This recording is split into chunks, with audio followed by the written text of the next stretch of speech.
Every time the Grand National rolls around, we are always reminded of the fastest ever Grand National trained by That was. trained by you and ridden by the amateur jockey Marcus Armitage, Mr. Frisk. What are your memories of that day? I mean, like it was yesterday, because it was a bright sunny day. And I mean, well, everybody knows the story. I had to persuade the owners to let me run. There was a lot of bickering about whether he should run or shouldn't run, and she wasn't going to turn up. Anyway, I suddenly got a phone call to say that she's arrived in London, and called a taxi from London Heathrow, and she arrived. We moved out of our room to let her sleep in the hotel, and so Where did you stay? we were on the floor. Actually, I think I went to bed, so it's easy. The Adelphi in those days was quite fun to stay in. Rocking, wasn't it? Sadly, over the years, it's become a slightly seedy. So we had a late night, and we had dinner with Hill Davis. I always remember that. He was on the next door table. I think he might have been having a drink with us afterwards, and he gave us chapter and verse how he's going to how he was the only person who knew how to jump Beech's Brook, and he would jump off, and of course, I mean, history relates he fell at it. So. We went. I remember going to the yard in the morning to go and see the horse canter, then I walked the course, and we bumped into Marcus walking the course, and with his father Roddy. Marcus had his father said to him, "You cannot change your underpants." I thought, my God, what's he on about? Well, he put them on back to front. And there was no way he was allowed to change them. Roddy said, "You can't do that." So that was sort of little things that happened in the race. And it was, in those days, it was rather a respectable time. So you had only half a day to worry about. Nowadays, you have a whole day to worry about. It's a long day. Of course, I remember every single moment of it. Just on that. So Marcus Armitage, the jockey, rode the Grand National winner with his underpants on the wrong way around. Well, I'm going to tell you that he had his underpants on the wrong way around when he was walking the course. Whether he took them off to go right with them, I don't know. You can ask him that one. Marcus that. Was he nervous though? I know Marcus now. He seems a fairly cool person. He certainly didn't give the impression he was nervous. I mean, he's quite a laid-back individual, isn't he?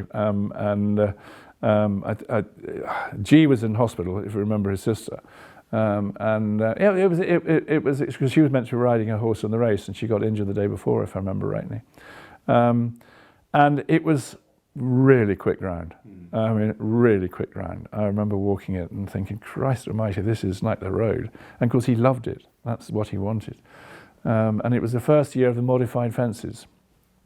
So, as David Nicholson reminded me afterwards, the only reason you broke the track records, the fences are so small. Well, I mean, they're huge then compared to what they are now. I remember every bit of it. I remember the race and every moment of where I was. I stood up and watched in the stands of Mrs. Duffy, who was knee-high to a grasshopper, and almost lifting her up to make sure I remember dragging her down the stairs, to get there to the unsaddle enclosure. And she was in her 80s then. Sort of funny things that happen. You talk about various things that happen in your life, and I remember when I worked for Fred Rymel, he turned around to me one day and he said, "You've got to be a to win the Grand National, Kim." And I remember telling Mrs. Duffy that, jokingly, and she turned around to me almost in the unsaddle enclosure and said to me, "Kim, tell me, who's the out of us two?" And of course, I couldn't say it was, anyone but me. So she was remarkable, and then obviously we drove home that evening, and I had a kangaroo on my bonnet, which was a car mascot, and I definitely had to lean, close one eye, and look through the ears to see where I was going. Yeah. And a bit wobbly on the way. A bit wobbly on the way home, and I remember getting to the service stations on the M5, M6 corridor, just on the M5, and I couldn't really hang on for much longer, so I had to go to the loo. And there were 8 or 9 Manchester United football buses stuck outside, and I walked into the loo, and I was in my suit, and there was a queue of 15 people in front of me. And I was all for going to soil the person in front of me by that stage. So I remember tapping on the chap's head, and I said, "Do you mind if I get in front of you?" And you can imagine, what the person said. It wasn't particularly encouraging to what I wanted to do. Anyway, and he said, "Why?" And I said, "Well, I just said I'd won the Grand National." And it was like partying the Red Sea. I mean, this chap shouted. And I went up there and had a pee in front of everybody. Didn't get stage fright. So little things that happened, and then drove home. We had a good party that evening, and I think Mrs. Duffy spent the prize money in 10 days. Really? Yeah, she was a great woman. She had a dinner party for every single one of her friends. That's She had a fantastic. permanent suite in the Connaught. She gave Marcus and I bronze of the horse jumping the chair. She had made by Philip Blacker. She was a remarkable lady, and everybody remembers her for the plimsoll she was wearing. But she'd broken her ankle the week before the race, and so she'd done well to get there. She was tough, and she was a great supporter. Did it change your life? Charlie Balding said to me, he said, Kim, if any owner rings you up and says they want to have a horse through now, you can guarantee they won't be with you next year. He was spot on. And those who rang up, he said they follow the glitz and the glamour, and the National is the one race that most probably shows more interest than any other. I had 4 or 5 owners come to me as a result of it, and I don't think one of them were there the following year. And it's really odd, and I've said that to other people who won the Nationals. You know, it brings a different type of owner. The Gold Cup's a different ball game because it's the championship race. But as a young man, I went to Australia, and I helped run a restaurant in Sydney, and Max Whitby was a person who ran the restaurant with me, or he actually ran the restaurant. I helped him. We used to sit there when we finished working and discuss what we wanted to do in our life. Mine was to win the Grand National, his to own a chain of restaurants and make a lot of money. And we left. You know, I was 18, left there. No more. I still got the letter which he wrote me, which said, addressed to Kim Bailey, the trainer, the Grand National winner at England. It took 10 days to arrive inside Kim Bailey. I've only known one Kim Bailey. Your dreams come true, Max Whitby. Really?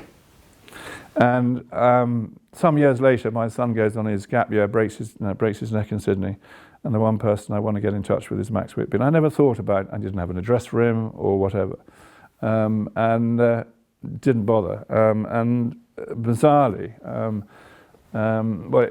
Harry was sorted out by relations of the family, so he came out of hospital, and it was luckily okay. He broke his neck in a place that was going to, he was going to be in a halo for a while, but he was going to be all right.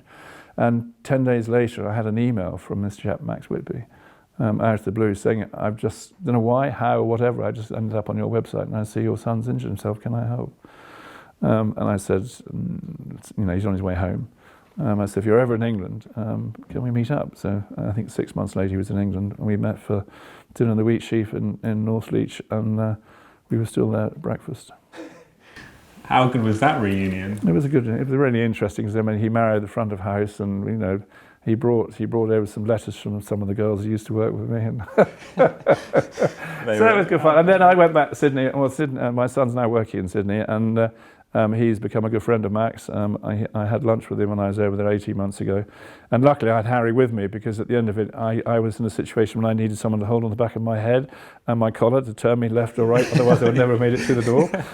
It was a very long lunch. That's amazing. And I'm assuming he's got an incredibly successful chain of restaurants? Well, bizarrely, he's one of the leading owners in Sydney. He's a member of the Sydney Jockey Club, and he always said, you bore me to death about horses. He's never had an interest in that. He's had a Cox Plate winner 3 years ago, and he's a big man in Australian racing. I said before we did this, do we really want to go into the Mr. Frisk story again? Everyone's heard it, but I never knew about the underpants for the jockey, you needing a wee in a service station. It's fascinating. Yep. What did you... no one cares about our national experience together, but I remember looking at you one year that the Rainbow 100 ran in, and genuinely the dreams that everyone has sort of took over, and I said to you, we might win the Grand National, and you told me very politely to go somewhere else and shut up. When you actually realised in the race you were going to win the Grand National, what is that feeling like? Because everyone, I'm sure, who's watching this will have pictured that 1,000 times. I watched that run so many times, because he and Durham Edition were neck and neck the whole way, and I always remember Roddy saying to Marcus, "For God's sake, don't hit him because you'll fall off." Marcus, I think he only hit him once, and he, agricultural. He stood up in the irons, and if he had missed the horse, he would have fallen off. And it was I don't know. It was touch and go the whole way up. I mean, we didn't win by 20 lengths or anything like that. So, but I was very confident that Marcus was going to do a good job. But take the clock forward 20, 30 years, or whatever, say 2 years, and the Last Samurai was in the same situation. Yeah. It didn't happen. So I've seen both sides of it, and that really hurt. that really hurt, because I went back to that moment when Mr. Frisk jumped the last, and I still thought The Last Samurai would win. So you go through the elation of winning and losing in such a short space of time, and it's like having your legs chopped off. It's awful. And with Mr. Frisk, you got your conditions, but The Last Samurai, I seem to remember it rained quite a lot, didn't it? Well, it rained all afternoon. The race was then run at ridiculous time. It was almost cocktail hour by the time he ran, well, it was sloppy. It was fine. He'd run a blinder. I mean, he'd run an absolute super race, and he was beaten by a horse who only won one chase in his life. Yeah, it's extraordinary. I remember I was watching the race with Mags O'Toole, and she turned around to me, two from home, and said, "I'm not going to stand next door to you. You're going to win the race." But in fact, she was the one who won the race, because she was working for Andy Leary at the time. Well, you'll have to win it again. Two for gold. Here we go. Yes. Amazing memories. Thank you for your time today. Pleasure.